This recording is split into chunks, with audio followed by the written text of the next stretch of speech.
ఎట్టి పరిస్థితుల్లో super hit కావాలని కోరుకున్న దాంట్లో నేను ఒకరిని.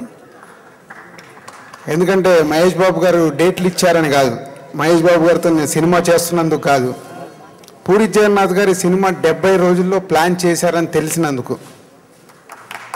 ఈ సినిమా అండర్ ప్రొడక్షన్ రిలీజ్కి వచ్చినప్పటి నుంచి అందరితో చెప్తుండేవాడిని, సినిమా హిట్గా అయితే ఇండస్ట్రీకి చాలా మంచిది, ప్రతి ఒక్క డైరెక్టర్ దీన్ని అబ్జర్వ్ చేస్తారు, ఆడలేదనుకో చుట్టేశారని అంటారు, కాబట్టి సినిమా ఆడాలని బాగా కోరుకున్నాను.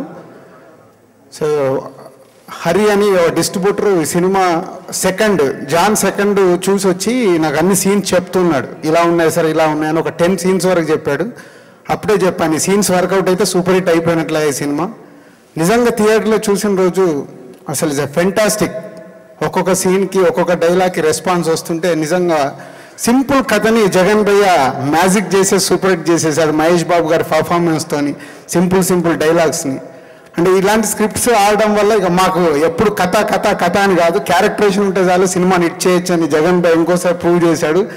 ఆర్ఆర్ మూవీ మేకర్స్ సంస్థ నుంచి ఒక ప్లాన్డ్గా సినిమాలు చేసుకుంటూ వెళ్తున్న మాకు పూరి జగన్నాథ్ గారు, మహేష్ బాబు వాళ్ళిద్దరి కాంబినేషన్లో ఆ ప్రాజెక్ట్ గురించి విన్న వెంటనే ఫస్ట్ టైం వెంకట గారు ఒక చిన్న పిల్లలాగా ఆయన రెస్పాండ్ అయ్యారు. అంటే ఆయన చాలా థ్రిల్ ఫీల్ అయ్యారు. ఆయన ఎందుకు అసలు వాళ్ళ ఆలోచన కానీ వాళ్ళ మనసులో ఉన్న థాట్ ఏదో నాకు కనిపిస్తూ ఉంది, చాలా బ్రైట్గా ఉంది. అది ఒక సెన్సేషన్ క్రియేట్ చేయడం అనేది ఖాయం.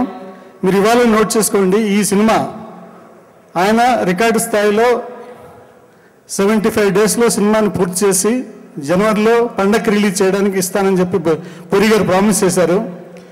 ఈ సినిమాని ఎవరు ఊహించిన స్థాయిలో ప్రపంచవ్యాప్తంగా 2000 థియేటర్లు రిలీజ్ చేయాలి, ఇది 100 కోట్లు కలెక్ట్ చేసే సినిమా అవుతుంది అని వాళ్ళ ఫస్ట్ మీటింగ్ అయిన వెంటనే వెంకట గారు చెప్పారు. చెప్తే ఈయన ఎలా చెప్పగలుగుతున్నారు, మాకు తెలుగు సినిమాని 2000 థియేటర్లో రిలీజ్ చేయడం సాధ్యమా అని. సో మా యూనిట్కి సంబంధించినటువంటి అందరం కూడా మేము కూడా ఆశ్చర్యపడ్డాం. కానీ ఆయన ఉన్నటువంటి ఆ ఎమోషన్లో ఆర్గ్యూ చేయడం కరెక్ట్గా అతను ఆర్గ్యూ చేయలేదు. తర్వాత అంచెలంచెలుగా ఈ సినిమా జరుగుతున్నటువంటి క్వాలిటీ విషయంలో కానీ, ఆ దర్శకుడికి హీరోకి ఉన్నటువంటి డెడికేషన్ కానీ ఇవన్నీ చూసిన తర్వాత మా వెంకట గారు ఏదైతే నమ్మారో మేమందరం కూడా అది నమ్మాం. అందరి నమ్మకాన్ని నిజం చేస్తూ ఇవాళ ప్రపంచవ్యాప్తంగా 2000 థియేటర్లో రిలీజ్ అయ్యి ఒక తెలుగు సినిమాకి ఇంత స్టామినా ఉందని అందరూ ఆశ్చర్యపోయే స్థాయికి ఇవాళ బిజినెస్ మ్యాన్ సక్సెస్ అనేది చాలా ఇండస్ట్రీకే సంతోషాన్ని కలిగిస్తూ ఉంది.